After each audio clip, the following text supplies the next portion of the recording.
Du coup, ravi d'être là. Nous, on va surtout parler de comment on organise ces équipes sales, mais aussi clients. Donc, comment les équipes success, ça c'est connu, mais aussi les équipes support peuvent contribuer à la croissance. Donc, moi, je suis head of sales, je suis pas head of growth, donc je vais pas rentrer trop dans les détails de la partie growth. Ça, il y aura d'autres personnes à Slack qui pourraient y répondre beaucoup mieux que moi. Donc, pour vous cadrer un peu le sujet, est-ce qu'il y en a qui savent ce que c'est Slack ou pas du tout?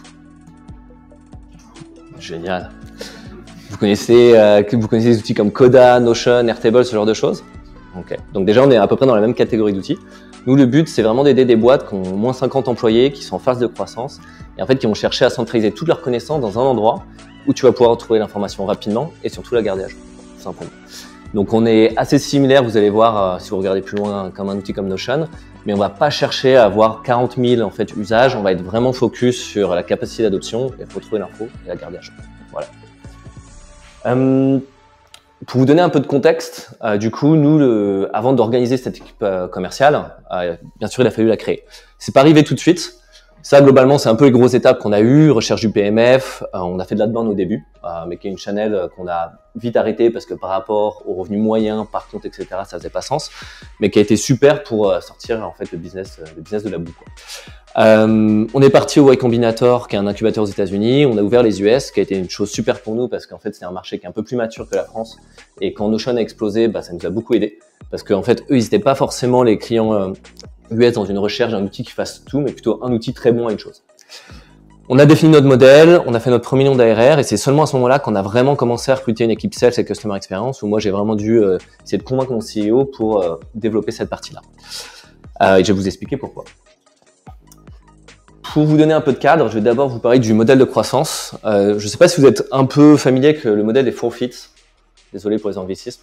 Et ça, c'est de la bombe. C'est un truc qui permet, t'en parlais tout à l'heure, d'alignement, Sarah. Nous, on a un gros sujet, c'est qu'en fait, Slide, ça peut être utilisé par tout le monde. On a des gens qui l'utilisent en solo, il y en a qui vont faire leur mariage dessus, il y en a qui, tu vas avoir des head of operation qui vont organiser, en fait, une boîte de 100 personnes dessus. Du coup, on a un gros problème de focus. Donc, les 4 feet, ce qui est génial, c'est que vous connaissez probablement déjà le PMF, donc le fit entre le marché et votre produit.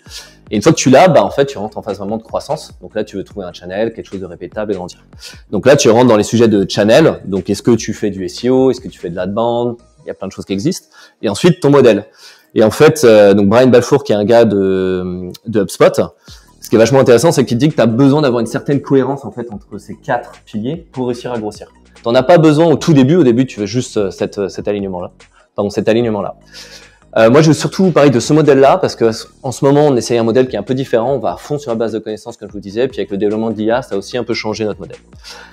Ça, c'est génial aussi, je pense, si vous êtes freelance et tout, quand tu vas avoir une boîte, essayez de mapper, comprendre cette boîte à travers en fait ce prisme des 4 feet, parce que tu vas vite comprendre, ok, qu'est-ce qui fait sens, qu'est-ce qui fait pas sens. Par exemple, si ton marché, c'est des toutes petites boîtes, je fais n'importe quoi, tu dois faire beaucoup de volume, en channel, tu vas probablement pas prendre d'outbound, et en modèle, tu vas probablement pas prendre un truc avec un bouquet démo. Donc tout ça, ça doit être cohérent. En bref, pour vous donner un petit peu maintenant un truc un peu plus concret, nous, notre modèle, comme tu le disais très bien, c'est un freemium. Donc en fait, nous, on a un plan gratuit. Le plan gratuit, c'est pas pour faire beau, le but d'un plan gratuit, c'est d'utiliser comme une channel d'acquisition. Il y a des boîtes qui vont l'utiliser pour d'autres raisons. Moi, c'est mon opinion, c'est que si tu l'utilises pas pour de l'acquisition, t'es un peu en train de louper le coche. Le type de croissance, c'est qu'on fait du product-led growth, mais ça n'a pas suffi à 100%, on pourra en parler. Et à côté, on a bien sûr du marketing growth qui va nous aider à avoir des leads un peu plus qualifiés. L'équipe, jusqu'à ce moment-là, c'était un sales, qui était moi, un product growth et un product marketing. Pour vous donner une idée, encore aujourd'hui, sur les 30 derniers jours, sur tous les workspaces, donc les comptes actifs, 86% d'entre eux sont gratuits. Là, tu pourrais dire, waouh, attends, qu'est-ce que vous faites? Ça a un coût et tout. En fait, l'intérêt, c'est que tous ces gens-là qui utilisent Slide, ils vont partager des documents, ils vont en parler en interne dans leur boîte, ils vont en parler avec leur femme ou avec leur mec, etc. Ensuite, sur la conversion, on a 56%, c'est du self-serve, donc c'est-à-dire qu'ils parlent pas du support, ils parlent pas des sales, donc ils vont mettre leur carte et ça part. Et le reste, c'est du sales. Mais avant d'avoir ça, il y a eu une étape un peu clé. Donc là, je vais vous parler du coup du growth et du sales à Slide. De manière très, moi mon but dans l'intention, c'est vraiment que je vous essayer de vous donner un max d'outils, ce qui a marché, pas marché. Et bien sûr, c'est à travers mon prisme, mais j'espère qu'il y a des choses qui vous seront utiles là-dessus. Premier truc, c'est que moi, mon CEO, il me disait, ok, mais en fait, ça sert à quoi les sales? On a des leads qui closent tout seuls. Donc, tu vas aller parler à un lead, peut-être que ce lead, il va closer sans avoir besoin que tu lui parles. Donc là, clairement, on est en train de gaspiller de la thune et en plus, l'expérience client, elle est moins ouf. Du coup, ce qu'on a fait, très simple, on a regardé tous les clients payants. À la base, on appelait ça CS, mais c'était du sales. Et on a regardé, OK, sur tous les clients où tu as un sales qui a eu au moins une démo, qui a eu un contact, la rétention des utilisateurs. Notre prix, c'est par utilisateur. Donc, globalement, c'est le revenu. Et versus, tout simplement, des comptes qui sont en self-serve. Et là, on voit clairement que quand tu parles à un sales, derrière, en fait, le nombre d'utilisateurs, il reste beaucoup plus stick. Enfin, il reste beaucoup plus, comment tu dirais ça, pour éviter les anglicismes, collant, quoi. Il est là dans ton application, quoi. Il bouge pas.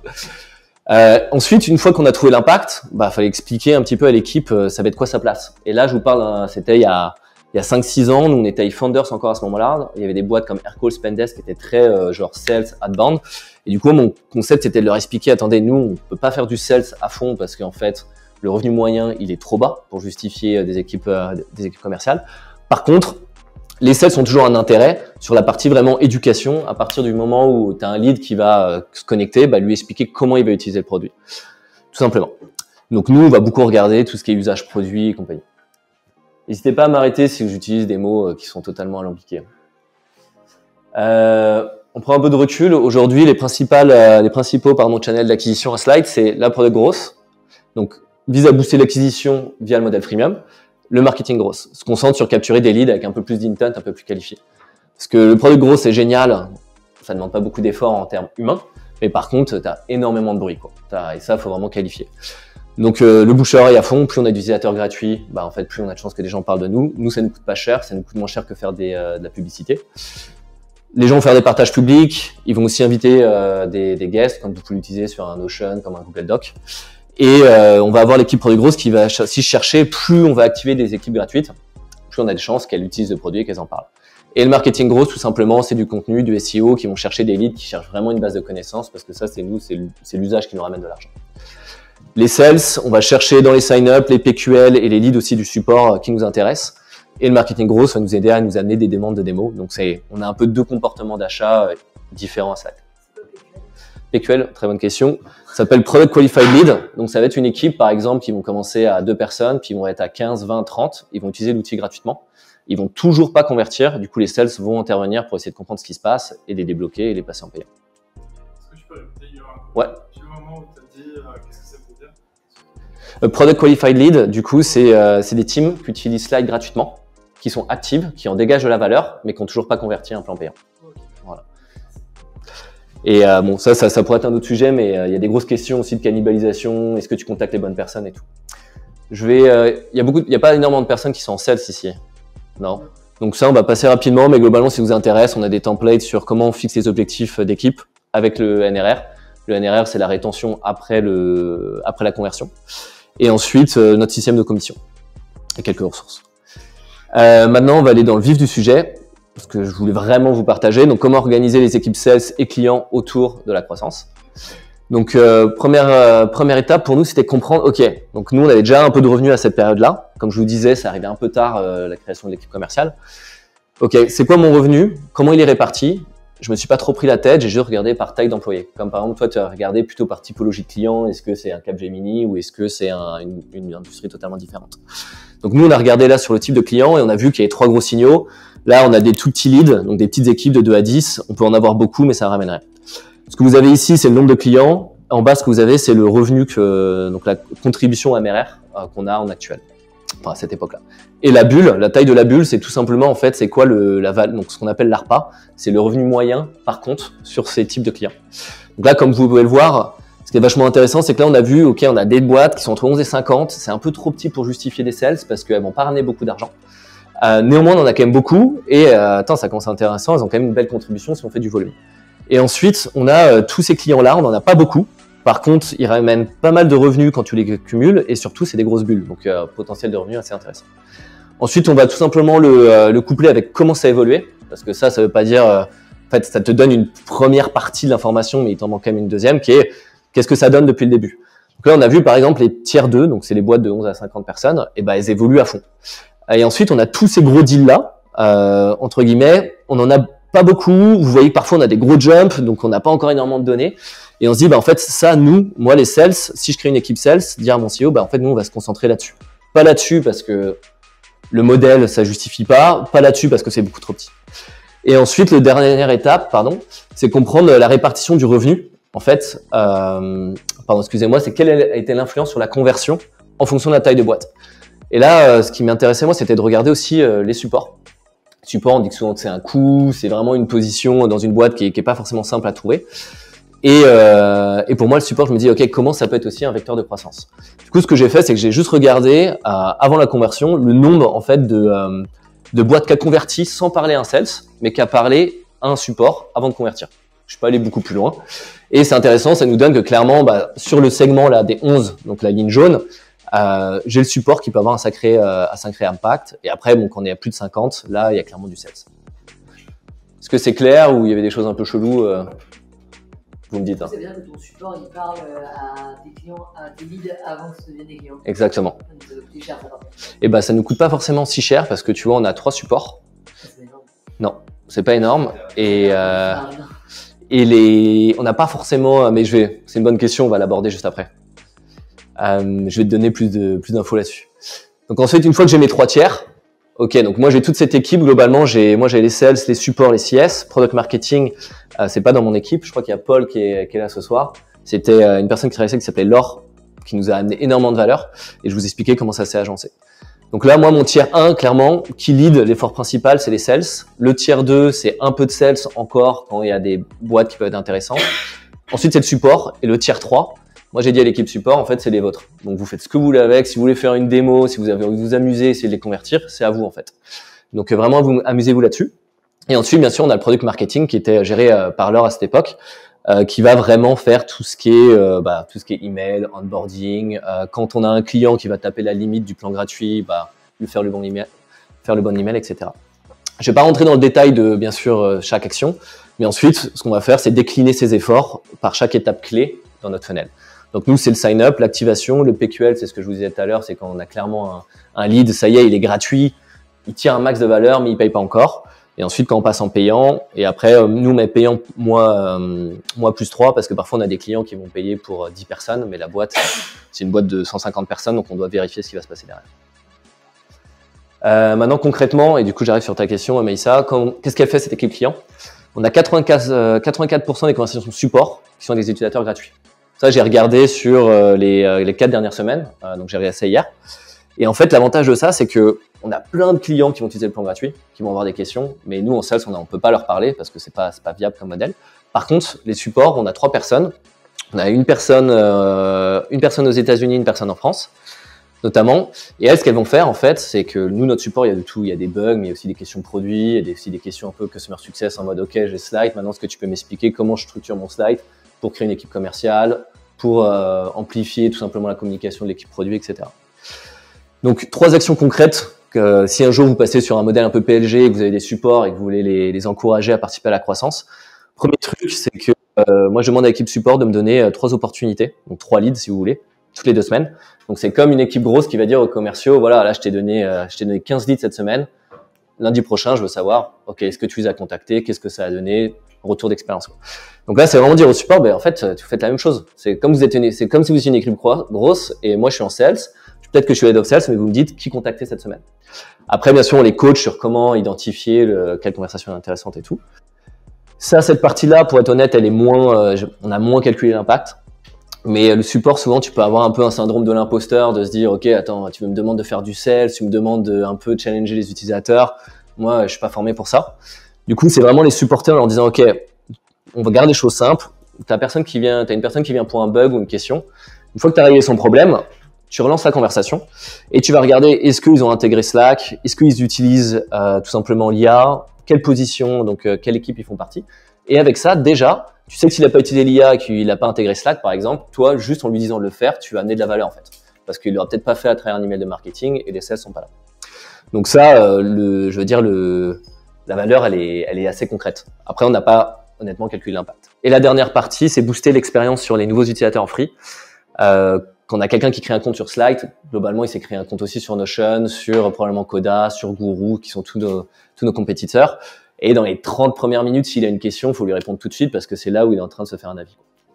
Et le support peut clairement aider là-dessus. Parce que le support, le gros avantage qu'ils ont par rapport aux sales, c'est qu'ils sont beaucoup plus réactifs. Ils sont sur du chat toute la journée. Maintenant, comment on manage cette équipe autour de ce modèle? Moi, je suis un gros kiffeur de tout ce qui est les talents, les machins, les ateliers comme ça. Enfin, je pourrais en manger pendant longtemps. Et j'ai aussi ma copine qui travaille là-dedans, donc j'apprends beaucoup à ses côtés. Je vais pas vous mentir. Là, ce qu'on avait fait, c'était un atelier sur les talents, donc identifier les personnes qui sont aussi hors sales, comment elles peuvent contribuer à la croissance, mais à travers leurs talents. Parce que moi, parfois, je peux être un peu direct et je vais dire, bah attends, regarde, t'as juste à poser la bonne question, je t'apprends un peu l'art de la question et regarde, ça va donner. Et elle me dit, ouais, mais en fait, déjà, c'est pas ma manière de communiquer.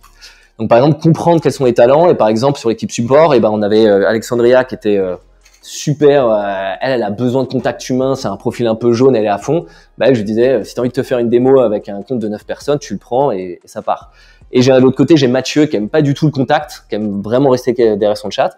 Et je lui dis, bah, toi, par contre, ce que tu peux regarder, c'est que tu analyses toutes les conversations de la semaine et tu regardes lesquelles pourraient être des potentielles opportunités pour les sales. Donc, vraiment essayer de tirer, en fait, bah, leur avantage à chacun. Meilleure compréhension du talent, meilleure répartition des missions et aussi meilleur langage d'équipe. Avec quelques fautes, probablement d'orthographe. Ça, c'est tous les talents de l'équipe. Donc, après, il y a un travail qu'on fait. Je vais pas vous donner, je vais vous envoyer un template de l'atelier si ça vous intéresse. Mais juste pour vous donner des extraits, tu crées de la confiance en disant d'abord, par exemple, je sais pas, t'as Pierre qui va te parler directement, je sais pas, par exemple, Messel qui va dire devant tout le monde pourquoi j'aime travailler avec toi, yeux dans les yeux devant tout le monde. Et ça, c'est en tour de table. Et déjà, comme ça, tu poses l'ambiance. Et ensuite, petit à petit, les gens vont comprendre comment ils peuvent se reposer les uns sur les autres. Et bien sûr, on parle avec nos talents et on s'attend à ce que les autres parlent à travers les nôtres. Donc ça, clairement, je quote ma meuf, c'est pas moi. Et ça, c'est génial parce que moi, par exemple, mes talents, j'ai pas mis les noms pour pas rentrer trop dans tout ce qui est biaisé. Mais moi, par exemple, cette idéation, donc j'ai toujours des idées à fond. Et si, par exemple, je parle avec mon équipe et qu'ils n'ont pas d'idées, eh ben, je vais pas comprendre. Alors qu'en fait, ils peuvent m'amener beaucoup plus et c'est à moi plutôt d'amener les idées et pas attendre qu'ils parlent dans mon langage. Donc ça, vraiment utile pour expliquer au support comment ils peuvent travailler sur la croissance.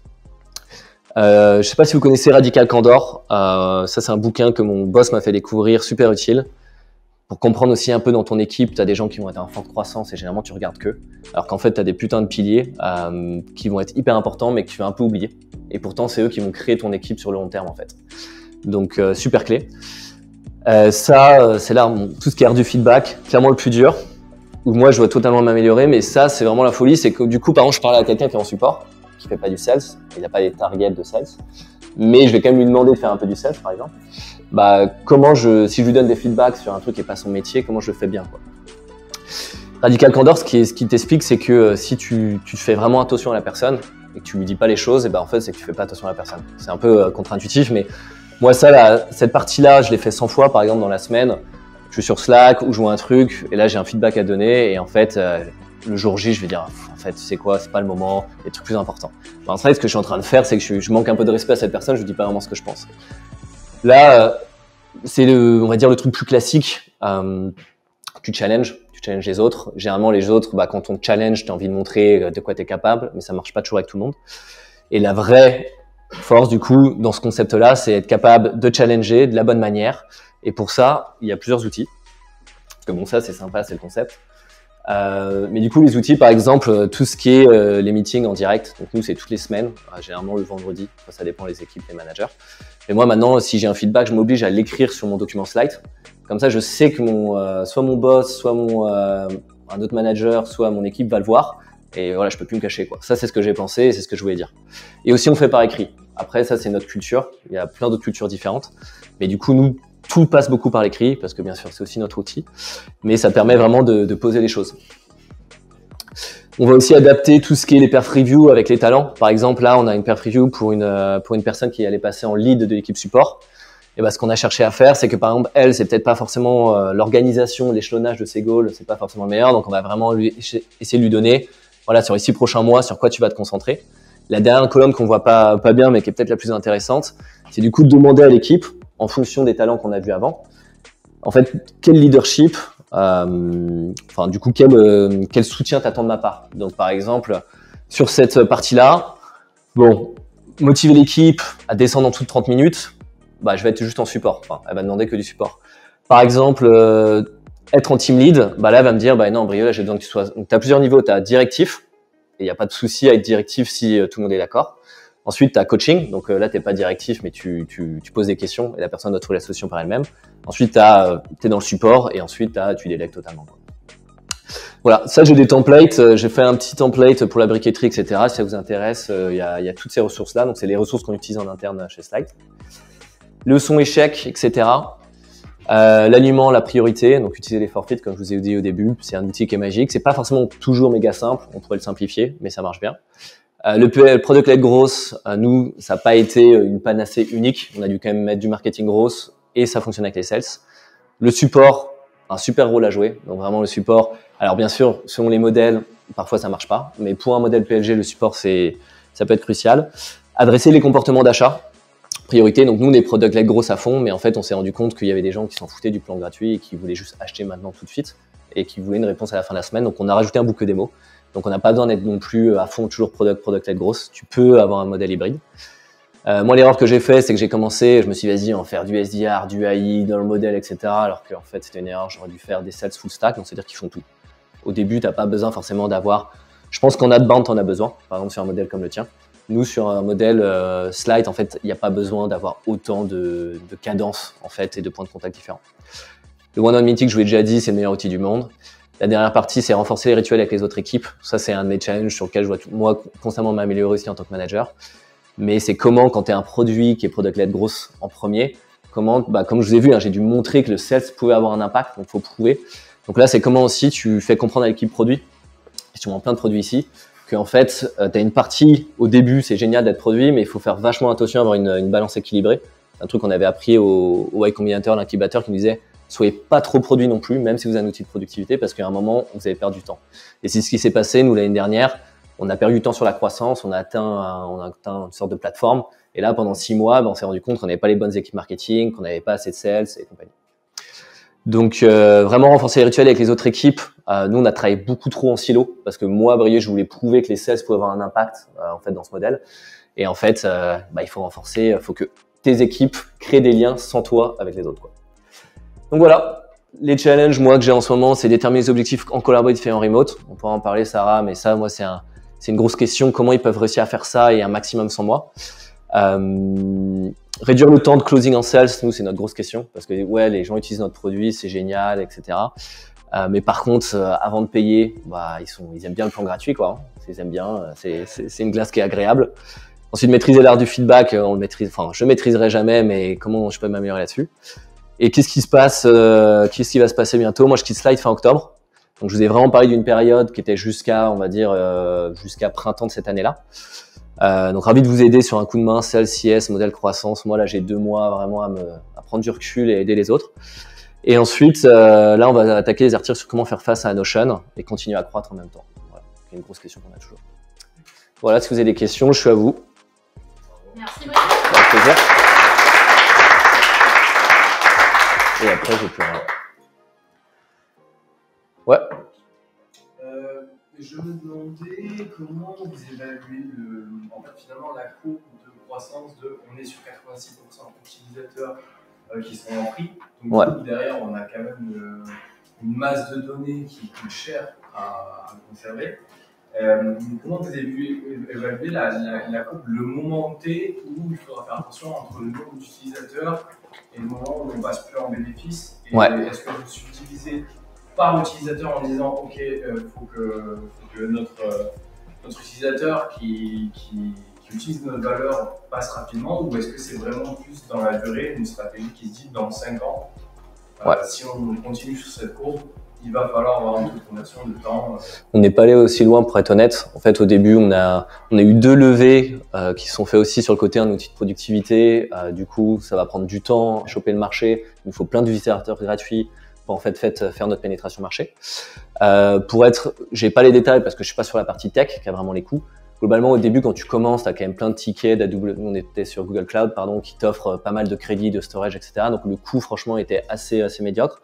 Par contre, le moment où tout a changé, c'est que quand on a intégré du coup OpenAI, maintenant sur Slide, tu poses une question en mode c'est quoi les 3 avantages de cette feature, ou explique-moi c'est quoi le process pour faire X, ou je sais pas c'est quoi la roadmap par exemple Q4 en produit, moi je suis en sales, j'ai besoin de savoir. Ça c'est un coût parce que du coup on utilise OpenAI pour faire tourner ça. Donc maintenant en fait ce qu'on a fait c'est qu'on a boosté un peu le prix.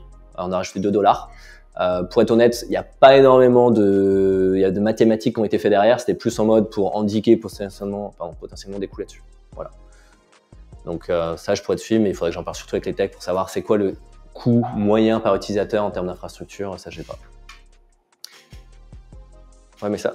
Tu n'as pas du tout parlé du churn. Ouais. Comment est-ce que vous faites pour éviter le churn? C'est quoi votre Ouais. churn et est-ce que vous, en tant qu'équipe sales, vous avez un impact là-dessus? Le support Ouais. aussi, du coup, j'imagine. Pour redéfinir le churn aussi, s'il vous Oui. plaît. Du coup, le churn, c'est tout simplement des clients qui sont payants, qui un jour te disent, qui te disent bye bye, quoi, qui te disent soit j'ai trouvé autre chose, il y a plein de raisons, soit j'ai trouvé autre chose, soit la valeur est plus en adéquation avec ce que je paye, etc. Nous, on a clairement du churn à Slight, surtout depuis, on va dire, 1 an et demi. Avant, on avait très peu de churn, on était en dessous d'1%, et on avait surtout la rétention revenu qui était positive, donc qui couvrait le churn. C'est-à-dire que les clients existants consommaient de plus en plus en rajoutant des utilisateurs qui couvraient le revenu perdu par les clients qui partaient. Sauf que ça a changé environ il y a 2 ans, à travers la petite crise qu'il y a eu, surtout dans la tech, où là, d'un seul coup, tout le monde s'est dit, vas-y, j'ai plus envie de payer pour autant de licences, je veux savoir pourquoi je paye, qu'est-ce qui se passe. Il y a eu un peu un moment, on va pas se mentir, nous les 4 premières années, il y a quand même une grosse euphorie tech, etc., où les gens se posaient un peu moins de questions et payaient plus facilement. Et du coup, depuis 2 ans, on a plus de churn, mais c'est un bon problème à avoir parce que du coup, ça va rechallenger la vraie valeur de ton produit et comment tu l'administres. Et cette personne-là, c'est Anouk qui gère ça maintenant. Moi, j'ai les CS, mais j'ai délégué. Donc maintenant, c'est une personne que j'ai recrutée, mais qui finalement, maintenant que je manage plus, qui est au même hauteur que moi, parce qu'elle a plus d'expérience que moi, elle est plus senior. Et Anouk, elle prend tous les clients à partir du payant. Elle aide un peu sur le free avec du webinar, etc. Parce que nous-mêmes, les clients gratuits, ça commence dès maintenant la bataille pour le churn, c'est que même s'ils payent pas, ils utilisent déjà ton produit. Donc on doit les excusez-moi, j'ai encore sorti un gros anglicisme. On doit les retenir avec Slight dès ce moment-là. Donc le customer success vient aussi dans la partie, on va dire, commerciale, quoi. Et ensuite ici, ce qu'on va regarder, c'est surtout Anouk, elle utilise quelque chose qui s'appelle Custify. Je sais pas si vous voyez quelque chose. C'est des outils qui vont regarder toute la donnée produit. C'est comme un CRM pour les équipes Customer Success et qui va dire, voilà, ça c'est ton taux d'activité moyen par utilisateur, toutes les fonctionnalités clés qu'ils ont peut-être arrêté d'utiliser, les signaux que toi tu as repérés comme potentiel vecteur de churn. Du coup, tu les rentres dans ta machine et ça t'aide à dire, bah tiens, cette semaine, là, tu as une trentaine de comptes qui sont pas au niveau où ça devrait être. Et du coup, elle va travailler dessus. Okay. Si ça répond à ta question. Ça répond tout à fait à mes questions. Allez. Ouais. Tu peux expliquer comment tu rémunères les équipes support? Ouais. Tu sûr que ça ne cannibalise pas les comptes des pays? Ouais, à fond. Bah, du coup, l'équipe support au début, la manière où on les a. Donc, on a une personne en France, on avait une personne aux US, qui est plus là depuis le printemps, on en avait 2 même. Du coup, beaucoup plus cher aux US. Ça a été une question de, quand tu as des supports aux US, ça te coûte probablement le prix d'un sales en France. Donc d'un seul coup, tu dis, attends, ça change tout mon modèle et mes maths. Ensuite, on n'a pas intégré le salaire du support dans la machine grosse. Alors, ça reste quand même à part pour l'instant. C'est vraiment, en fait, le coût qu'on a. Ce qu'on a fait, c'était essayer de comprendre plutôt, avec le nombre de clients gratuits, combien de conversations un support pouvait prendre par semaine. Sachant qu'on a des conversations très débiles du style comment je fais ça et des questions vraiment techniques en mode là j'ai un head of IT qui veut faire ça, comment je peux faire ci et compagnie. Donc on n'est pas allé aussi loin pour être honnête. On va dire que la rémunération des supports est vraiment séparée de la partie croissance. C'est plutôt moi qui l'ai amené dans la méthode de travail que plutôt dans l'intégration parce que je gère pas la partie croissance. Donc c'est pas de moi qui ai la main là-dessus. Mais on aurait pu essayer de le faire, ça aurait pu être intéressant dans les chiffres. Non, les supports n'ont pas de com. Et pendant très longtemps, moi par exemple, j'ai pas de com. Pendant très longtemps, à Slight, il n'y a pas eu de com. On les a mis en place dès qu'on a eu les deux premières conversions. Mais on a eu une sorte de, je sais pas comment on pourrait dire ça, mais même le premier sales qu'on a eu, au début, quand je l'ai recruté, je lui ai dit, le système de com, on va le construire ensemble. Je vais pas te mentir, je vais pas te faire une com où en fait, j'en sais rien de ce que ça va donner.